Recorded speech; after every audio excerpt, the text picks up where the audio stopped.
ಇನ್ನು ಜಿ ವಿಚಾರವಾಗಿ ಪ್ರಸ್ತಾಪ ಮಾಡೋದಕ್ಕೆ ಒಂದು ವಿಶೇಷ ಅಧಿವೇಶನವನ್ನ ಕಾಂಗ್ರೆಸ್ ಕರೆದಿತ್ತಲ್ಲ, ಈ ಅಧಿವೇಶನ ಮುಕ್ತಾಯ ಆಗಿದೆ.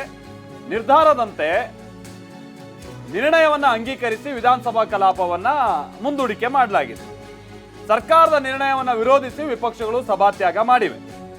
ಸರ್ಕಾರದ ನಿರ್ಣಯ ಏನು ಅಂತ ಅಂದ್ರೆ, ಕೇಂದ್ರ ಸರ್ಕಾರ ಜಿ ಮಸೂದೆಯನ್ನ ಅಥವಾ ಈ ಕಾಯ್ದೆಯನ್ನ ಹಿಂತೆಗೆದುಕೊಳ್ಬೇಕು. ಅದನ್ನ ಮಂಡಿಸಿದ್ರೆ ಅಥವಾ ಅದನ್ನ ಕಾನೂನಾಗಿ ಜಾರಿಗೆ ತಂದ್ರೆ ರಾಜ್ಯದ ಹಿತಾಸಕ್ತಿಗೆ ಅದು ಮಾರಕ ಆಗುತ್ತೆ. ಕಾನೂನಿನ ಮೂಲ ಉದ್ದೇಶ ಇಲ್ಲಿ ಕೇಂದ್ರ ಸರ್ಕಾರ ಪಾಲಿಸ್ತಾ ಇಲ್ಲ ಅನ್ನುವಂಥದ್ದು ನಮ್ಮ ರಾಜ್ಯ ಸರ್ಕಾರದ ನಿರ್ಣಯ ಇವತ್ತು ತೆಗೆದುಕೊಳ್ಳಲಾಗಿದೆ. ದಿನಾಂಕ 3/2/2026 ಈಗಾಗಲೇ ಮಂಡಿಸಿರುವ ಅಧಿಕೃತ ನಿರ್ಣಯವನ್ನು ಈ ಸದನವು ಅಂಗೀಕರಿಸಬೇಕೆಂದು ಕೋರುತ್ತೇನೆ. ಮಾನ್ಯ ಮುಖ್ಯಮಂತ್ರಿ ಅವರು ಮಂಡಿಸಿರುವ ಅಧಿಕೃತ ನಿರ್ಣಯವನ್ನು ಈಗ ಸಭೆ ಮತಕ್ಕೆ ಹಾಕುತ್ತೇನೆ. ನಿರ್ಣಯದ ಪರವಾಗಿರುವ ಹೌದು ಎಂದು ಸೂಚಿಸಬೇಕು, ನಿರ್ಣಯದ ವಿರೋಧವಾಗಿರುವ ಇಲ್ಲ ಎಂದು ಸೂಚಿಸಬೇಕು. ನಿರ್ಣಯ ಹೌದನ ಪರವಾಗಿದೆ ಎಂದು ಭಾವಿಸುತ್ತೇನೆ. ನಿರ್ಣಯವು ಹೌದನ ಪರವಾಗಿದೆ. ನಿರ್ಣಯವು ಅಂಗೀಕೃತವಾಗಿದೆ. ದಿನಾಂಕ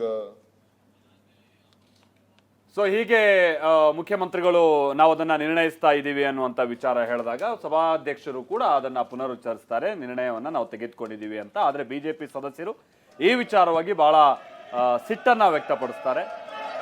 ಆಮೇಲೆ ಅಲ್ಲಿ ಕೈಯಲ್ಲಿದ್ದಂಥ ಕೆಲ ಪ್ರತಿಗಳನ್ನೆಲ್ಲ ಹರಿದು ಸಭಾಧ್ಯಕ್ಷರ ಪೀಠದ ಹತ್ರ ಎಸೆಯೋ ರೀತಿಯಾಗಿ ಅವರ ವರ್ತನೆ ಇತ್ತು. ಆ ನಂತರದಲ್ಲಿ ಸದನದ ಬಾವಿಯಿಂದ ಅವರು ಎಲ್ಲ ಮುಂಚೆನೆ ಸದನದ ಬಾವಿಗಿಳಿದು ಹೋರಾಟ ಮಾಡ್ತಾ ಇದ್ರು. ಅಲ್ಲಿಂದ ಅವರು ವಾಕೌಟ್ ಮಾಡ್ತಾರೆ. ಇದು ವಿಶೇಷ ಅಧಿವೇಶನದ ಕೊನೆಯ ಕೆಲ ಸಂದರ್ಭದಲ್ಲಿ ಆಗಿರುವಂತಹ ಘಟನೆ ವಿಧಾನ ಸಭೆಯಲ್ಲಿ. ಈ ಅಕ್ರಮ ನಿರ್ಣಯವನ್ನು ವಿರೋಧಿಸಿ ನಾವು ವಾಕೌಟ್ ಮಾಡ್ತಾ ಇದ್ದೇವೆ.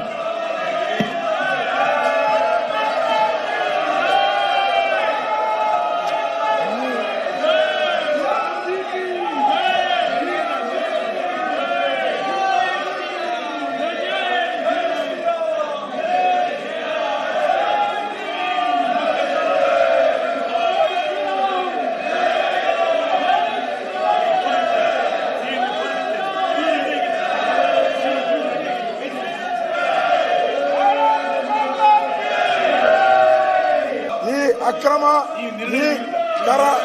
ನಿರ್ಣಯವನ್ನು ವಿರೋಧಿಸಿ ನಾವು ವಾಕೌಟ್ ಮಾಡ್ತಾ ಇದ್ದೇವೆ. ಇವರಿಗೆ ಮಾನ ಮರ್ಯಾದೆ ಇಲ್ಲ.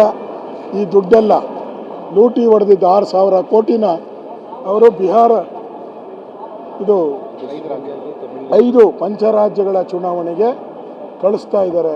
ಅದರಲ್ಲಿ ನೇರವಾಗಿ CM ಪಾತ್ರ ಇದೆ. ಅದಕ್ಕೋಸ್ಕರ ಅವನ ಮೇಲೆ ಏನು ಕ್ರಮ ತೆಗೆದುಕೊಳ್ತಾರೆ. ಧನ್ಯವಾದ. ಎಲ್ಲ ಒಟ್ಟಿಗೆ ಬಂದ್ರಲ್ಲ.